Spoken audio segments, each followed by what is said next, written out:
Okay, welcome to part 2 of this tutorial going over the DC housing and TOPA laws and regulations that a landlord must follow during the process of sale.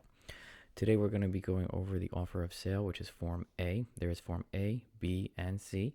Today we'll be covering Form A.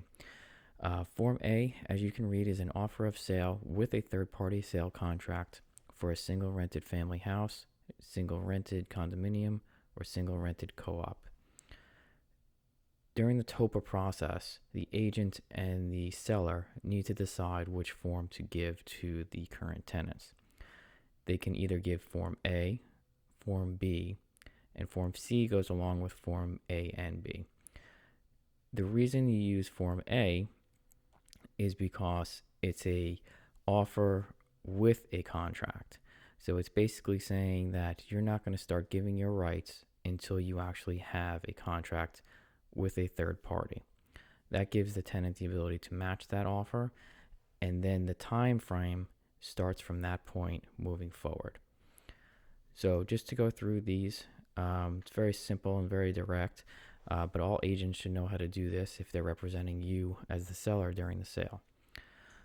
Form A is used when an owner gives the tenant an opportunity to purchase after the owner has accepted a ratified, meaning that the contract is totally ratified, a third-party sale contract for the housing accommodation.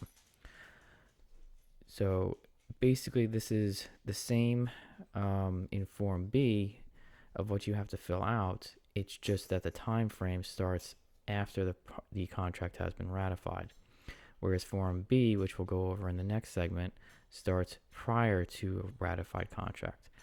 I prefer Form B only because it gets the process started, and you don't have to then wait until you get a contract to start these time frame processes, which can take a long time if a tenant holds up the process.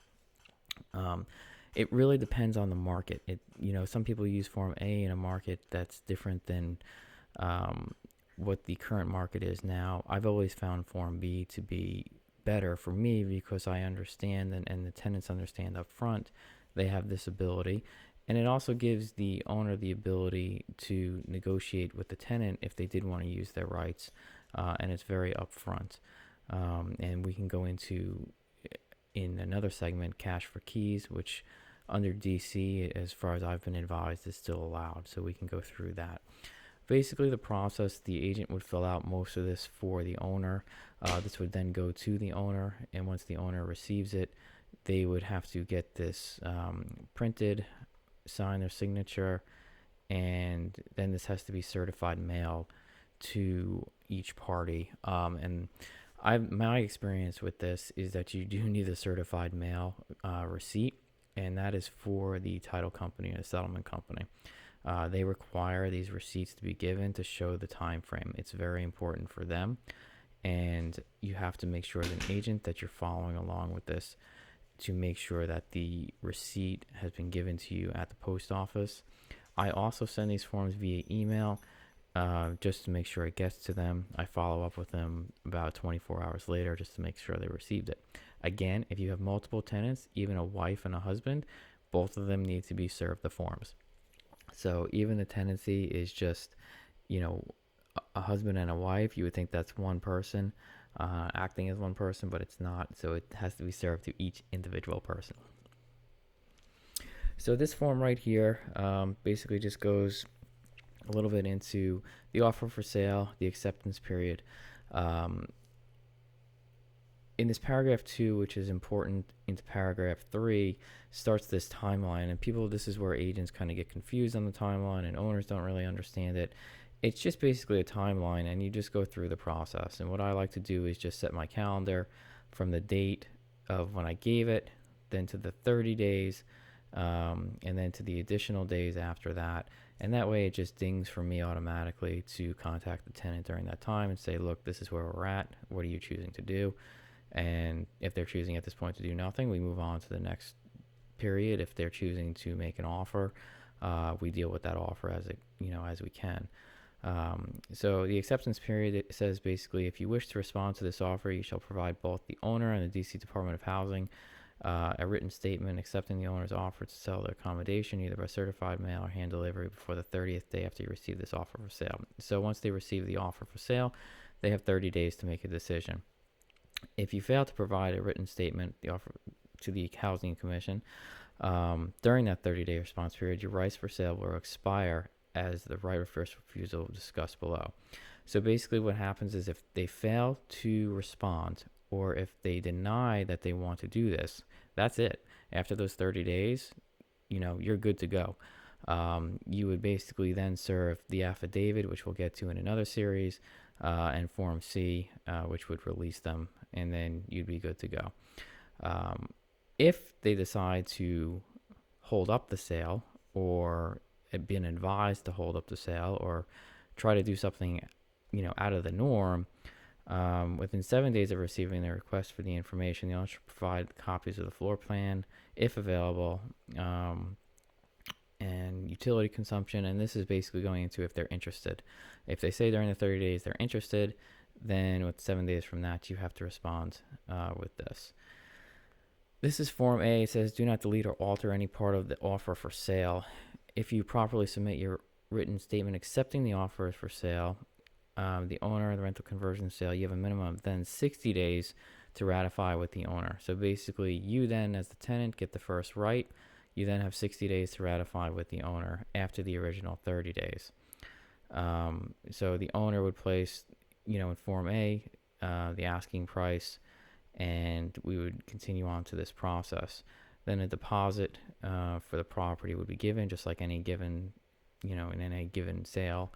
They would be a deposit. And then the settlement time, you would have a minimum of 60 days to secure financing. And then that would lead to the lending agent being able to secure financing for you within the 90 days of the contract. So this is where all these numbers start to get real confusing. And an agent really should kind of lay this out, and that's what I do on a timeline for my clients. Is I just show them, okay, at this point this is what happens, at this point this is what happens, and we just go through the cycle. And again, if they in the beginning they just said they don't want it and they didn't respond in 30 days, and that's it. It's when it gets to these steps where the tenant either starts playing games or they seek legal counsel or they understand their rights and they just want to hold up the sale. They can really hold up the sale about 180 days if they wanted to. So it really can get messy if it's not done properly. And if an agent is really not experienced in doing this, it really can get messy. I think an agent really has to understand how this works, has to understand the timeline, has to understand what they can and cannot do with a tenant. And that's where the experience comes in of either, working with a management company that sells properties like mine, or working with an agent who has got experience in working with tenant sales. So again, it goes into further timeline dates here. 15 days basically is the right of first refusal to match the third party contract sale, and then the other 15 days to let you know. So that's all part of that 30 days that we originally talked about. This is one of the reasons I don't like Form A, because this entire process doesn't start until you get a ratified contract, meaning the property could be on the market for 6 months, and then all of a sudden you get a contract. Well, you haven't even started this process yet, and then the tenant can hold this up another 180 days. So, what's the point? Well, some people would say the point is if the lease is up and the tenant's going to move out, then why serve all these papers? I still think you have to serve these papers, because anytime you put this property on the market for sale, you have to serve TOPA rights. So it's really not saving you anything. It's just a different way of doing it, and it depends on how the market is doing. But as you can see here, in addition, if the owner has not contracted or sold this housing accommodation with 180 days of this offer for sale date, if the owner still desires to sell the housing accommodation at that time, the owner must comply with the New Provisions Act. So this is a very important line, because I think a lot of agents don't realize this. If nothing's happened after 180 days, the way I'm reading this is saying that if the owner still desires to sell the housing accommodation after the 180-day time, the owner must comply with with provisions of the act. So the way I'm reading it is that this has to be all started all over again. So that's another problem that I find with Form A. Everybody would sign off here, and this would basically get served to the tenant. So again, Form A to me is not the best form to do. I think it's a very situational form. It really has to be a good decision between the owner and the tenant and the agent to make Form A, I think, really work well. I truly feel more comfortable with Form B. I just think it's a better situation. You're setting yourself up from the start better, and you have more opportunity to work with the tenant. Get that squared away, get that taken care of, and then move forward with the sale of what you have to do. Because a lot of the times the tenants, they don't know their rights, or they just feel like you're being pushy and trying to get them out, which is not the case. So I think being upfront with them, in my experience, works best. There's a lot of little loopholes, especially with Form A and Form B, that can happen. And, really good agents would know those loopholes and how to work with tenants during this time period. So I think, overall, what I would do is really sit down with your seller as the agent and explain them Form A. If you're looking to sell, feel free to contact me, and I'm happy to work with you on this, and let you know kind of an overview of it. But, I think Form A and Form B, two different ways of doing it. I prefer Form B, which we'll go into in the next series.